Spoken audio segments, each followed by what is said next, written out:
Assalamualaikum warahmatullahi wabarakatuh. Saya Anatasha Aldasa Putri, NIM 00630774, akan menjelaskan tugas pengganti UAS, yaitu pengembangan sistem digital. Baiklah, yang pertama sistem bilangan, yang terdiri dari desimal, binar, oktal, dan heksadesimal. Desimal merupakan sistem bilangan basis 10, yaitu sistem bilangan yang mempunyai 10 digit angka, diantaranya 0, 1, 2, 3, 4, 5, 6, 7, 8, dan 9. Contohnya sesuai dengan tabel yang di bawah ini. Yang kedua, binar. Bilangan binar merupakan bilangan basis 2, yaitu 0 dan 1. Yang ketiga, oktal. Oktal merupakan bilangan basis 8, yaitu terdiri dari 8 simbol, diantaranya 0, 1, 2, 3, 4, 5, 6, dan 7. Yang terakhir yaitu heksadesimal. Heksadesimal merupakan bilangan kata heksa yaitu 6 dan desimal yaitu 0. Jadi heksadesimal merupakan bilangan basis 16 yang terdiri dari 16 simbol. Aljabar boolean. Aljabar boolean merupakan aljabar yang berhubungan dengan variabel binar dan operasi logik. Variabel-variabel diperhatikan dengan huruf alfabet dan 3 operasi dasar dengan AND, OR, dan NOT. Fungsi boolean disebut juga dengan fungsi binar, adalah pemetaan dari Bn ke B melalui ekspresi boolean. Kita dapat menulisnya sebagai berikut: F sama dengan Bn B, yang dalam hal ini Bn adalah himpunan yang berpasangan terturut ganda n di dalam daerah asal B. Hukum aljabar boolean. Hukum aljabar boolean terdapat hukum identitas, hukum idempoten, hukum komplement, hukum dominansi, hukum komplement ganda, hukum penyerapan, hukum komutatif, dan hukum asosiatif. Aplikasi aljabar boolean terdiri dari saklar dalam hubungan seri, saklar dalam hubungan paralel, dan logic foundation. Aritmatika komputer. Aritmatika and Logic Unit atau ALU. Unit aritmatika dan logika merupakan bagian pengolah bilangan dari sebuah komputer. Di dalam operasi aritmatika ini sendiri terdapat macam operasi, diantaranya adalah operasi penjumlahan, pengurangan, perkalian, dan pembagian. Rangkaian utama yang digunakan untuk melakukan perhitungan ALU adalah ADDER. Jenis-jenis aritmatika. Yang pertama, aritmatika binar, terdiri dari titik tetap, titik pengembang, rentang bilangan lebih lurus dan kompleks. Yang kedua, aritmatika desimal, dipresentasikan dalam bentuk BCD atau binary code desimal. Komponen aritmatika binar. Komponen aritmatika binar diantaranya flip-flop merupakan media penyimpanan binar, register adalah sekumpulan flip-flop, gate adalah sirkuit logika, counter digunakan dalam operasi aritmatika dan kontrol, decoder merupakan pendekodan instruksi, alamat, perintah, dan encoder merupakan kebalikannya. Multitap laser adalah memilih salah satu dari beberapa input ke bagian output. Rangkaian kombinasional. Rangkaian kombinasional terdiri dari gerbang logika dengan output tergantung pada inputnya. 4 rangkaian kombinasional, diantaranya encoder, decoder, multitap laser, dan multitap laser.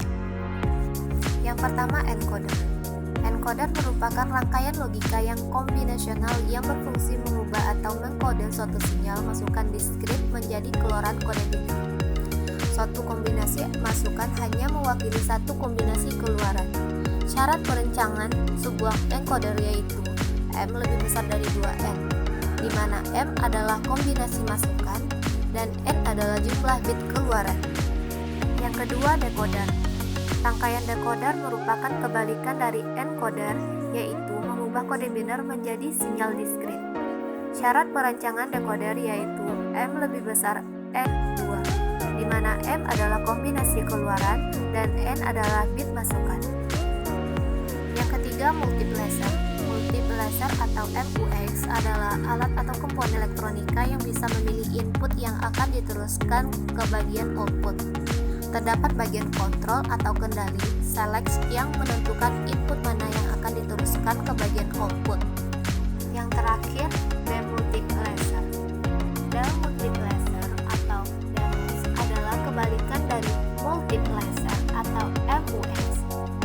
jumlah masukan pada DEMUS hanya satu, tetapi memiliki jumlah keluaran atau output yang banyak. Sinyal pada bagian input ini akan disalurkan ke bagian output atau channel, yang mana tergantung dari kendali pada bagian selectnya. Rangkaian sekuensial. Rangkaian yang kondisi keluarannya dipengaruhi oleh masukan dan keadaan keluaran sebelumnya, atau dapat dikatakan rangkaian yang bekerja berdasarkan urutan waktu. Ciri-ciri rangkaian sekuensial yang utama adalah adanya jalur umpan balik atau feedback di dalam rangkaiannya.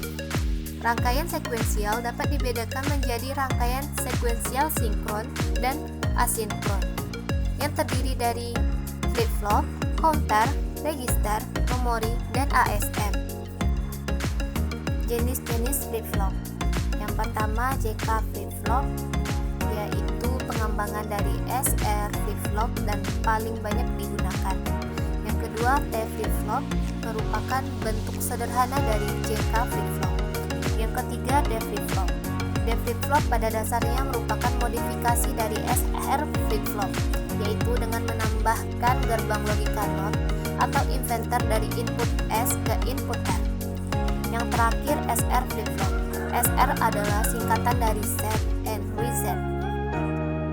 Yang kedua counter.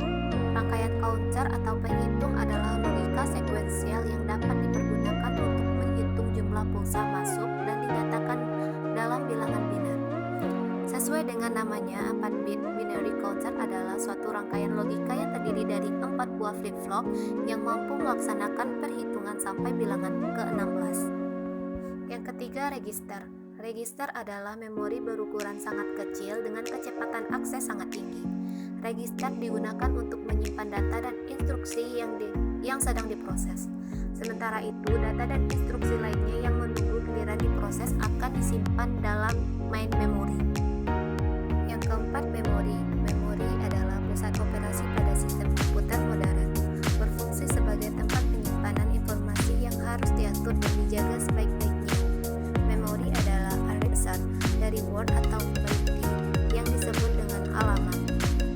Yang kelima, asynchronous state machine atau ASM, merupakan bagian dari sequential circuit yang terdiri dari input, output, dan bagian internal di dalam sirkuit synchronous sequential. Perbedaan bagian internal synchronous state dan asynchronous state terletak pada clock pulse-nya, dan asynchronous state tidak terdapat clock pulse. Datapad. Datapad atau alur data merupakan sekumpulan register, yaitu register tambahan dan register pengguna. Kumpulan register ini berfungsi untuk melakukan atau sebagai jalan untuk proses eksekusi suatu instruksi secara keseluruhan termasuk ke dalam instruction set. Blok fungsional datapad. Register instruksi menyimpan instruksi saat akan dieksekusi. Program counter menyimpan alamat instruksi berikutnya yang akan diambil. Memory address register atau AMR, memory data register atau MDR, dan datapad untuk pengambilan fetch. Siklus fetch decode dan execute. Yang pertama, mengambil instruksi yang akan dijalankan dari memori dan masukkan ke dalam register instruksi. Yang kedua, mengubah isi program counter menjadi alamat instruksi berikutnya. Yang ketiga, menentukan jenis instruksi menggunakan word di memori. Yang keempat, mengambil word jika diperlukan ke dalam register CPU. Dan yang terakhir, mengeksekusi instruksi. Contoh datapad pada beberapa instruksi. Yang pertama, datapad untuk instruksi stroke. Yang kedua, dapat untuk instruksi word. Dan yang ketiga, datapad untuk instruksi hold.